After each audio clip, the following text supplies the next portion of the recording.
Oh man, that was a good first preseason game.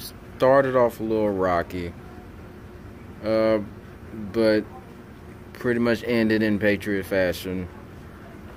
Oh man, highlight points I want to make out. Ralph Webb. Now, I heard comments about Ralph Webb, how he's an underrated type of running back, and he's going to do big things. And I was like, all right, whatever. I mean, obviously he has to get past Sony Michel and Rex Burkhead and James White and Mike Gillislee and Jeremy Hill. Like that's a stacked running back core, and I didn't really see him really showing up tonight. I was like, I had a feeling he was probably going to play, but I didn't really expect much. But he did his thing tonight, so I'm going to keep an eye out for him over the next 3 games.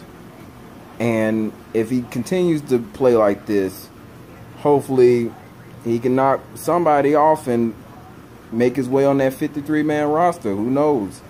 Another guy, I'm not sure on the first name. It might be Devin or but his last name is Lucien, number 10. Hey, hey, Philip Dorsett, be careful. I mean, I haven't given up hope on you yet. I'm pretty sure you can still make plays, and you're probably gonna make that starting lineup. But be careful, because this Lucien dude he's coming. If he keeps playing like he did tonight, he made some excellent grabs from Brian Hoyer. When they needed the most, he was making those plays. So Philip Dorsett, if you're not careful, you're gonna lose your spot. You're gonna lose your spot if you're not careful.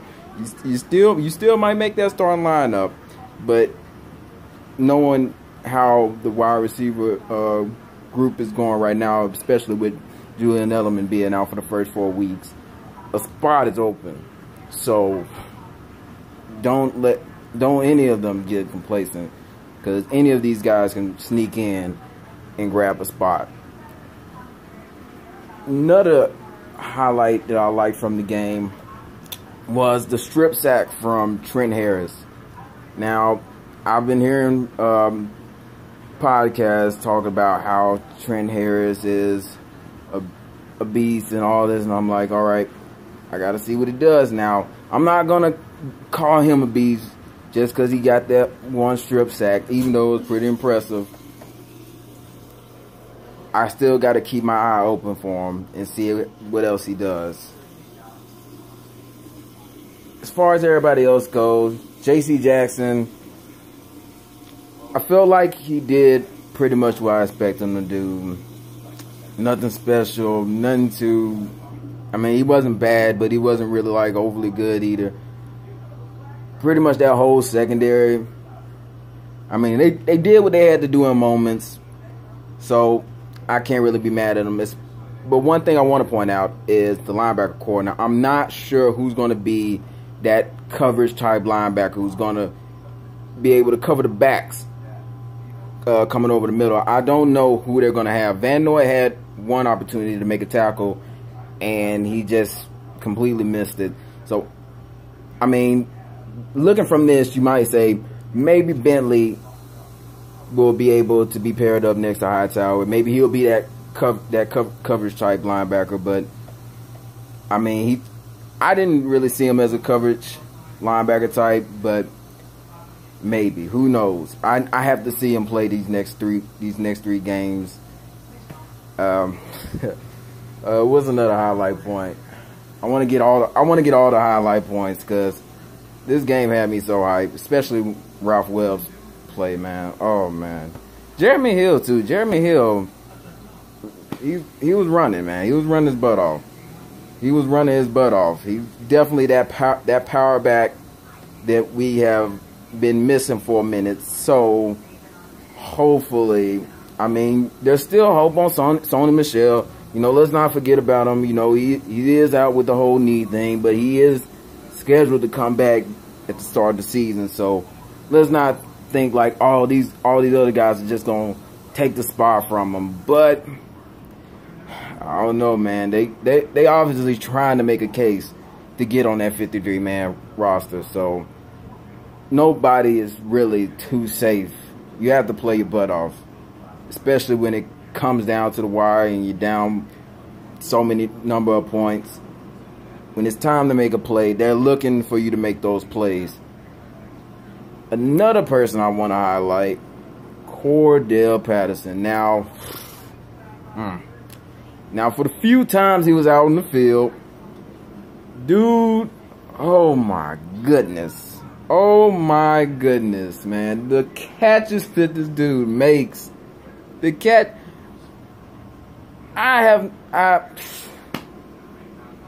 heard things about what he was doing in training camp, how he was turning heads at training camp. He was making these contested catches. I'm like, Cordell Patterson out here making contested catches? He over here making contested catches like that? I'm like, not Cordell Patterson. But I had to see it to believe it. I got a chance to see it with my own eyes. Cordell Patterson is out here making these contested catches. One catch that just, oh man, just blew me out of my seat. He's near the sideline. The ball hits him like inside, hits his hands. It bounces up. I'm like, ah, damn. He dropped the pass. He drops to his knees. Second effort catch. Yanks it out of the air. Completion. I'm like, oh my goodness. And then it was like another one where he just jumps over one dude, just snatches it. I'm like, Cordell Patterson out here making contested catches. Out here, I don't even want to say it. I'm not even going to jinx him. You already know what I was going to say, what I was going to try to compare him to, but I'm not going to jinx him. I'm not going to put him too high and then something happens. I'm like, oh, no. So I'm just going to hold my peace and wait until these next 3 games are over. And by then, I'm pretty sure even the fans are going to know who's going to make that starting lineup. But looking at right now, oh, man, Cordell Patterson, man. Oh, man. I'm not gonna say anymore. I don't want to jinx anything. It was just one game. We still got to take into account that this is preseason. But considering what I saw at the beginning of the game, I was looking at the defense like, oh man, probably not gonna be as good as I thought they were gonna be. Here we go again with the missed tackles. And that's another thing that I saw during the game, or especially early in the game, these mixed tackles and these missed. The coverage was just making my head hurt. I was like, what are these people doing? What's going on with the defense? It was at one point, one of the announcers he compared it to the defense from last year. It's like, it's not looking like that new defense I'm hearing about. It's looking like the old defense, and I was thinking the same thing. But when they needed to make plays, they started making plays, and that's one thing that I enjoyed. I also enjoyed getting the chance to see Derek Rivers out there. The first time seeing him out on the field, because we didn't really get to see him a lot. We didn't really get to see him last year because he got injured like right off the back, so didn't get a chance to see what he was made of in the preseason. So it was real fun getting to see what he was going to be able to do. Adrian Claiborne had he was only in there for a little bit, but we got to see what he could do based off of those few plays. He was looking real good. Really nice addition to that pass rushing group. So overall, at least taking the second half and evaluation, it looked pretty good to me. Can't call it right now. Still got to wait until all the 3 weeks over. But for the most part, it was looking pretty good. So this is your boy Rakeem. I'll be coming back to you next preseason game. I'm going to review that. And as soon as the regular season starts, I'm going to try to make this a regular thing. I'm going to try to get some more of my boys on this so we can just get this thing together and give our inputs on not just Patriots games, but games from different teams, both AFC and NFC, and branch out to some other sports possibly. But this is just the first video of me covering the game, reviewing the game at least. So I'm out.